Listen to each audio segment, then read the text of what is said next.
യേശുവിൻ്റെ പീഡാനുഭവ രംഗങ്ങൾ. An Catherine എമറിച്ചിൻ്റെ ദർശനങ്ങൾ. അധ്യായം 29. ഈശോ പീലാത്തോസിന് മുൻപിൽ. ഘോഷയാത്ര പീലാത്തോസിൻ്റെ അരമനയിലെത്തിയപ്പോൾ സമയം രാവിലെ 8 മണിയായിരുന്നു. അന്നാസും കയ്യാഫാസും സനേദ്രിൻ്റെ പ്രധാനികളും ഫോറത്തിനും പ്രത്തോറിയത്തിൻ്റെ പ്രവേശന കവാടത്തിനും മധ്യ നിന്നു. കല്ലുകൾ കൊണ്ടുള്ള ഏതാനും ഇരിപ്പിടങ്ങൾ അവർക്ക് നൽകി. ഭടന്മാർ ഈശോയെ പടവുകളുടെ അടുത്തേക്ക് കൊണ്ടുപോയി. പീലാത്തോസ് ഫോറത്തിന് അഭിമുഖമായി മട്ടുപ്പാവിൽ വിശ്രമിക്കുകയായിരുന്നു. 3 കാലുള്ള മേശയിൽ സ്ഥാനമുദ്രകളും മറ്റും വെച്ചിരുന്നു. റോമൻ സൈനികർ പ്രൗഢവസ്ത്രങ്ങൾ ധരിച്ച് അദ്ദേഹത്തിന് ചുറ്റും നിലകൊണ്ടു. ആക്ഷേപവും പരിഹാസവും ചുരിഞ്ഞുകൊണ്ടുള്ള ഘോഷയാത്ര കണ്ടപ്പോൾ എത്രയധികം ലജ്ജാകരമായിട്ടാണ് കുറ്റവാളിയോട് യഹൂദർ പെരുമാറുന്നതെന്ന് പീലാത്തോസിന് മനസ്സിലായി. അദ്ദേഹം എഴുന്നേറ്റ് തികഞ്ഞ അവജ്ഞയോടെ ഇങ്ങനെ ചോദിച്ചു: എന്തിനാണ് നിങ്ങൾ ഇത്രയും നേരത്തെ വന്നത്? ഈ തടവുകാരനോട് എന്തുകൊണ്ട് ഇത്ര അപമാനകരമായി പെരുമാറി? വിധിക്കുന്നതിന് മുൻപ് നിങ്ങൾ കുറ്റവാളിയെ പിച്ചു ചിന്തുകയും ശിക്ഷ നടപ്പാക്കുകയും ചെയ്യുന്നത് എന്തുകൊണ്ട്?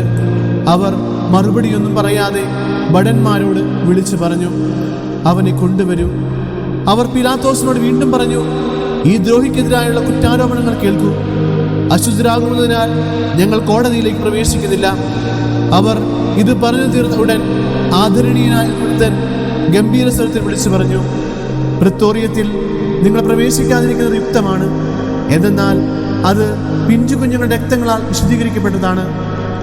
അതിൽ പ്രവേശിക്കുവാൻ അർഹതയുള്ള ഏക വ്യക്തി അവിടെ കൊല്ലം ചെയ്യപ്പെട്ട കുഞ്ഞുങ്ങളെ പോലെ പരിശുദ്ധനായ അവൻ മാത്രം. ഉച്ചസ്വരത്തിൽ ഇത്രയും പറഞ്ഞിട്ട് ആ വൃദ്ധൻ ജനക്കൂട്ടത്തിനിടയിൽ പറഞ്ഞു. ധനികനും ഒബേദിന്റെ അടുത്ത ബന്ധുവുമായ സദോക് ആയിരുന്നു അത്. കർത്താവിന്റെ ജനനത്തോടനുബന്ധിച്ച് ഹെറോദസിന്റെ വാളിനിരയായ പിഞ്ചു കുഞ്ഞുങ്ങളിൽ 2 പേർ സദോക്കിന്റെ മക്കളായിരുന്നു. ഏവരെയും നടക്കിയ ആശിഷുകാലത്ത് നടന്നു മുതൽ അയാളും ഭാര്യയും എസീൻ സമൂഹത്തിൽ നിയമങ്ങൾ പാലിച്ച് ജീവിക്കുകയായിരുന്നു. കർത്താവിനെ ലാസറിന്റെ വീട്ടിൽ വെച്ച് അദ്ദേഹം കണ്ടിട്ടുണ്ട്. അവിടുത്തെ പ്രസംഗം ശ്രവിച്ചിട്ടുണ്ട്. ഈശോയെ പീലാത്തോസിന് മുമ്പിലേക്ക് കൊണ്ടുപോകുന്ന മൃഗീയ രംഗം കണ്ടപ്പോൾ തന്റെ കുഞ്ഞുങ്ങൾ കൊല ചെയ്യപ്പെട്ട സമയമുണ്ടായ മനോവേദനയാണ് സദോക്കിന് അനുഭവപ്പെട്ടത്. എന്നാൽ പീലാത്തോസ് കാണിച്ച അവഗണനയിലും അവജ്ഞയിലും കോപാകുലരായ പീഡകർ ഈ അപരിചിതന്റെ വാക്കുകൾ ശ്രദ്ധിച്ചതേയില്ല. കാവൽ ഭടന്മാർ ഈശോയെ വലിച്ചഴിച്ച് മട്ടുപ്പാവിന് മുമ്പിൽ വെൺകൽപ്പടവുകൾ ഒന്നിൽ നിർത്തി. പീലാത്തോസ് യഹൂദ പുരോഹിതരോട് സംസാരിച്ചത് അവിടെ നിന്നാണ്.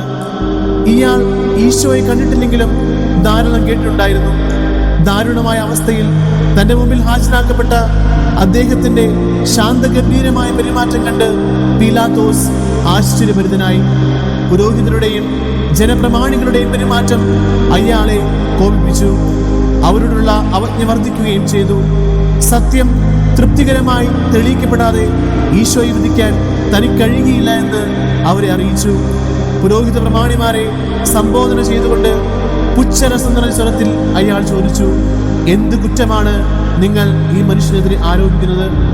അവർ രോഷത്തോടെ മറുപടി പറഞ്ഞു: കുറ്റവാളി ആയിരുന്നില്ലെങ്കിൽ ഞങ്ങൾ ഇവനെ താങ്കൾക്ക് ഏൽപ്പിച്ചു തരികയില്ലായിരുന്നു. പീലാത്തോസ് പറഞ്ഞു: അവനെ കൊണ്ടുപോയി നിങ്ങളുടെ നിയമമനുസരിച്ച് നിങ്ങൾ തന്നെ വിധിച്ചുകൊള്ളുക.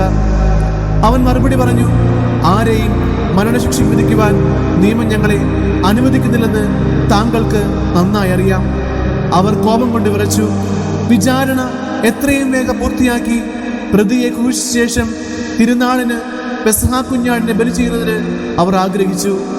എന്നാൽ ആരെ അവർ വിജാതീയനായ ന്യായാധിപന്റെ പക്കലേക്ക് വലിച്ചിഴച്ചു കൊണ്ടുപോയോ അവൻ മാത്രമാണ് യഥാർത്ഥ പെസഹ കുഞ്ഞാടെന്നും ബലിയാട് നിഴൽ മാത്രമാണെന്നും ആ മനുഷ്യന്മാർ അറിഞ്ഞില്ല. കുറ്റാരോപണങ്ങൾ സമർപ്പിക്കാൻ പീലാത്തോസ് കൽപ്പിച്ചു. 3 ആരോപണങ്ങൾ മുന്നോട്ട് വയ്ക്കപ്പെട്ടു. ഓരോന്നിന്റെയും സത്യം തെളിയിക്കുന്നതിന് 10 സാക്ഷികളെയും കൊണ്ടുവന്നിരിക്കുന്നു. ചക്രവർത്തിക്കെതിരെ ഗൂഢാലോചന നടത്തുന്ന നേതാവാണ് ഈശോ എന്ന് പീലാത്തോസ് വിശ്വസിപ്പിച്ച് ഒരു വിപ്ലവകാരിക്ക് നൽകേണ്ട വധശിക്ഷ സാധ്യമാക്കുകയായിരുന്നു അവരുടെ ലക്ഷ്യം. മതകാര്യങ്ങളിൽ അല്ലാതെ മറ്റൊന്നിലും വിധി പ്രസ്താവിക്കുവാൻ അവർക്ക് അവകാശമുണ്ടായിരുന്നില്ല. ജനങ്ങളെ വിപ്ലവത്തിന് പ്രേരിപ്പിക്കുന്നവനായി യേശുവിനെ അവതരിപ്പിക്കുകയായിരുന്നു അവരുടെ ആദ്യ ശ്രമം. ഇതിന് അവർ കള്ളസാക്ഷികളെ കൊണ്ടുവന്നു. രോഗികളെ സുഖപ്പെടുത്തി സാബത്ത് ലംഘിക്കുന്നവനാണെന്ന് അവർ കുറ്റപ്പെടുത്തി. പീലാത്തോസ് ഇടയ്ക്ക് കയറി പരിഹാസസ്വരത്തിൽ പറഞ്ഞു, നിങ്ങളാരും രോഗികളായിരുന്നില്ലെന്ന് വളരെ വ്യക്തമാണ്. ആയിരുന്നെങ്കിൽ സാബത്ത് ദിവസം സുഖപ്പെട്ടതിന് പരാതി പറയുമായിരുന്നില്ല. എന്നാൽ അവർ ആരോപണങ്ങൾ തുടർന്നു. തെറ്റായ പ്രബോധനങ്ങൾ പ്രചരിപ്പിച്ച് ഇവൻ ആളുകളെ വഞ്ചിക്കുന്നു. ഇവന്റെ ശരീരം ഭക്ഷിക്കുകയും രക്തം പാനം ചെയ്യുകയും ചെയ്യാത്തവൻ നിത്യജീവൻ പ്രാപിക്കുകയില്ല എന്ന് പോലും അവൻ പറഞ്ഞു. അവരുടെ മുഖത്തും വാക്കുകളിലും പ്രതിഫലിച്ച വിദ്വേഷത്തിന്റെ കാഠിന്യം കൊണ്ട് പീലാത്തോസ് തിരിഞ്ഞ് ഉച്ചത്തിൽ നിലവിളിച്ച് പറഞ്ഞു, നിങ്ങൾ തീർച്ചയായും അവന്റെ പ്രബോധനങ്ങൾ പാലിക്കുകയും നിത്യജീവൻ പ്രാപിക്കുകയും ചെയ്യേണ്ടവരാണ്. കാരണം അവന്റെ ശരീരത്തിന്റെ രക്തത്തിന് വേണ്ടി നിങ്ങൾ ദാഹിക്കുന്നു. യഹൂദർ ഈശോയ്ക്കെതിരായി രണ്ടാമത്തെ ആരോപണം കൊണ്ടുവന്നു.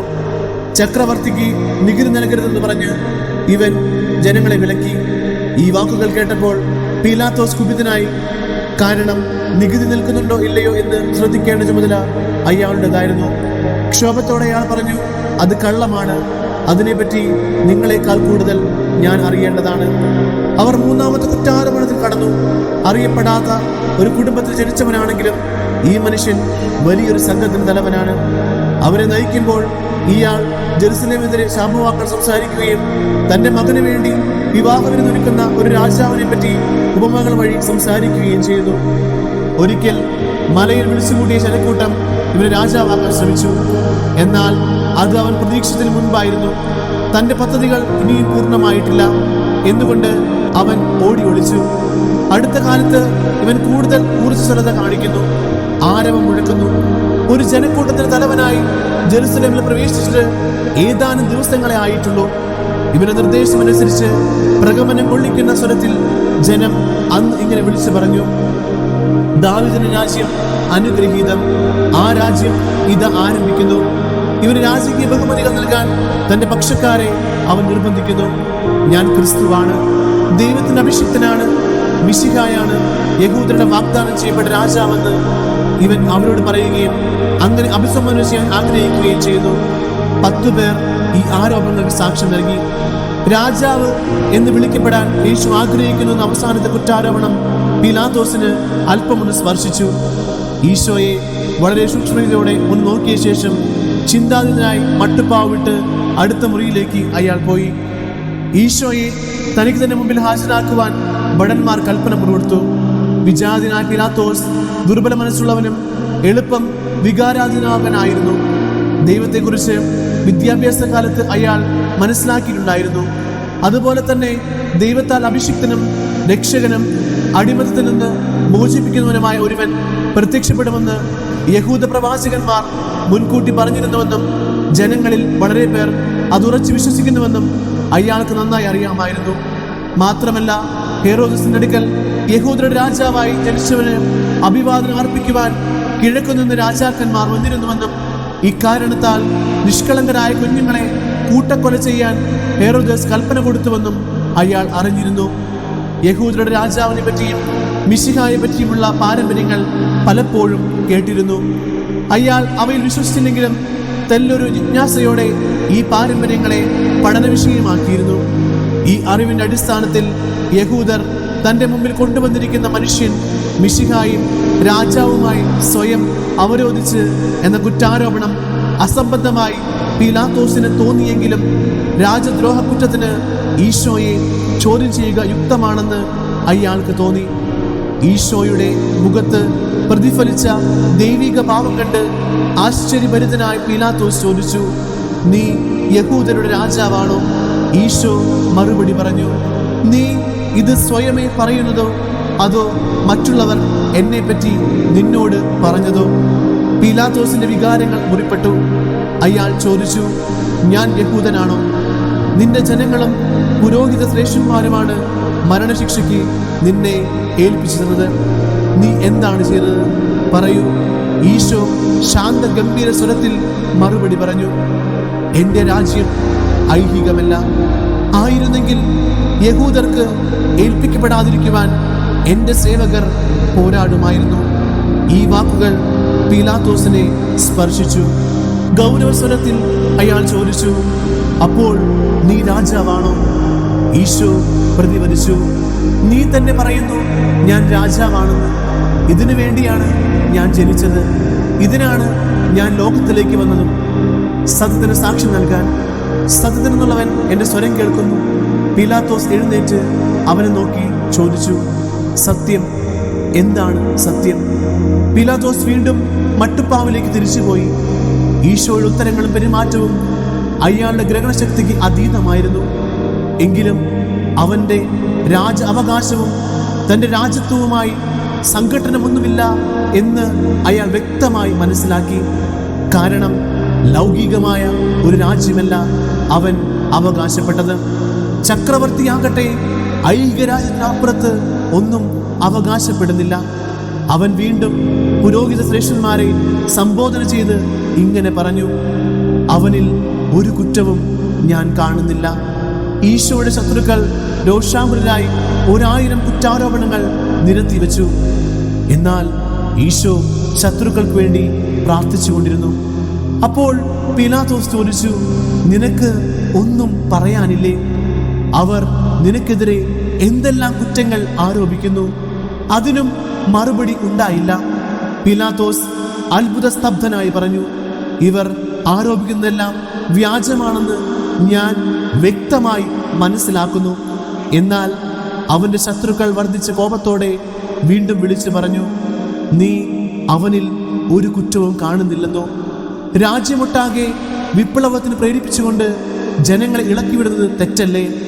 ഇവിടെയും ഗലീലയിലും ഇവൻ ധാരാളം വ്യാജ പ്രബോധനങ്ങൾ പരത്തുന്നു. ഗലീലയിൽ നിന്ന് കേട്ടപ്പോൾ പീലാത്തോസ് അല്പം ചിന്തിച്ച ശേഷം ചോദിച്ചു, ഇവൻ ഗലീലക്കാരനാണോ? ഹെരോദസിന്റെ ഭരണസീമയിൽപ്പെട്ടവൻ? അവർ പറഞ്ഞു, അതെ, അവന്റെ മാതാപിതാക്കൾ നസ്രത്തിൽ ജനിച്ചിരിക്കുന്നു. ഇവന്റെ ഇപ്പോഴത്തെ മാസം കഫർനാമിലാണ്. എങ്കിൽ ഇവനെ ഹെരോദസിനടുക്കിലേക്ക് കൊണ്ടുപോകൂ. അദ്ദേഹം ഇവിടെ തിരുനാളിൽ വന്നിട്ടുണ്ട്. പ്രജയായതുകൊണ്ട് ഉടനെ വിധി പ്രസ്താവിക്കാൻ അദ്ദേഹത്തിന് കഴിയും. പീലാത്തോസ് പറഞ്ഞു, ഈശോ കോടതിയുടെ പുറത്തേക്ക് നയിക്കപ്പെട്ടു. നസ്രത്തുകാരനായ യേശുവിനെ വിചാരണ ചെയ്ത് വിധി പ്രസ്താവിക്കാനായി അയക്കുന്നു എന്നറിയിക്കാൻ പീലാത്തോസ് ഒരു ദൂതനെ അയച്ചു. ഇപ്രകാരം ചെയ്തതിന് അദ്ദേഹത്തിന് 2 കാരണങ്ങളുണ്ടായിരുന്നു. അസുഖകരമായ ഈ കാര്യം താൻ തന്നെ വിധിക്കേണ്ടി വരില്ലല്ലോ എന്നോർത്ത് അയാൾ സന്തോഷിച്ചു. അഭിപ്രായ ഭിന്നതയിൽ കഴിഞ്ഞിരുന്ന ഹെരോദസിനെ പ്രീതിപ്പെടുത്തുവാൻ ലഭിച്ച നല്ല അവസരമായും പീലാത്തോസ് ഇതിനെ കണ്ടു. യേശുവിനെ കാണുവാൻ ഹെരോദസിന് ഏറെ ജിജ്ഞാസയുണ്ടെന്ന് അയാൾക്കറിയാമായിരുന്നു. ഈശോയുടെ ശത്രുക്കൾ ഇതിൽ അതൃപ്തരായി ക്രൂരമായി അവിടത്തോട് വീണ്ടും പെരുമാറാൻ തുടങ്ങി. ഈശോയുടെ കൈകൾക്ക് വിലങ്ങ് വെച്ച് ശാപവാക്കുകൾ ചൊരിഞ്ഞ് മർദ്ദിച്ച് ജനക്കൂട്ടത്തിനിടയിലൂടെ ധൃതിയിൽ ഹെരോദസിന്റെ അരമനയിലേക്ക് കൊണ്ടുപോയി. അരമന ഫോറത്തിൽ നിന്ന് വളരെ അകലെയായിരുന്നില്ല. റോമൻ പട്ടാളക്കാരിൽ ചിലരും ഘോഷയാത്രയെ അനുഗമിച്ചു. വിചാരണ നടന്നുകൊണ്ടിരിക്കുമ്പോൾ പീലാത്തോസിന്റെ ഭാര്യ ക്ലോഡിയ പ്രോക്കളസ് സംസാരിക്കുവാൻ ആഗ്രഹിക്കുന്നു എന്നറിയിക്കുവാൻ അവരുടെ അടുക്കലേക്ക് പലതവണ ദൂതന്മാരെ അയച്ചു. ഈശോയെ ഹെരോദസിന്റെ സമീപം അയച്ചപ്പോൾ അവൾ മട്ടുപ്പാവിൽ വന്ന് ആ ബന്ധുവിനോടുള്ള ശത്രുക്കളുടെ നിന്ദ്യമായ പെരുമാറ്റം ഭയത്തോടും ദുഃഖത്തോടും കൂടെ നിരീക്ഷിച്ചു.